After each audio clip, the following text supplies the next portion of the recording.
হাসিনা। আপনারা বলেন।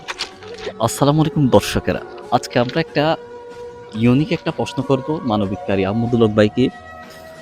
মানবিক ভাই, আপনি বলেন বাংলাদেশের সবচেয়ে সেরা মানুষ হচ্ছেন শেখ আহমদুল্লাহ, আপনার কাছে কে একটু বলতে পারবেন? আমার কাছে জনপ্রিয় হচ্ছে বাংলাদেশে 22 কোটি মানুষের হৃদয় এবং 22 কোটি মানুষের ভালোবাসা এবং সবার প্রিয় আইডল এবং আমাদের জননেত্রী শেখ হাসিনা।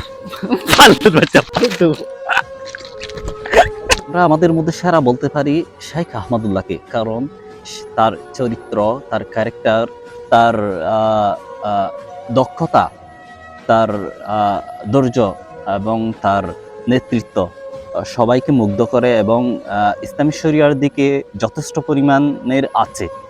সো একজন মানুষ কিভাবে সেরা সেটা নির্ভর করে তার সৌন্দর্য, তার চারিত্রিক সৌন্দর্য নিয়ে। আমরা ছোটকালে পড়েছি, money is lost, nothing is lost, health is lost, sometime is lost, character is lost, everything is lost. সে হিসাবে একজন মানুষের সৌন্দর্য ডিফেন্ড করে তার চরিত্র নিয়ে, তার জ্ঞান নিয়ে, তার দক্ষতা নিয়ে, তার জাতিকে সে কতটুকু নিয়ন্ত্রণ করতে পারবে, জাতি তাকে কতটুকু মানে, এইসব বিষয় নিয়ে। সো এইসব বিষয় আমার মতে শেখ আহমদুল্লাহর কাছে উপস্থিত আছে। সেই হিসাবে এই ভাই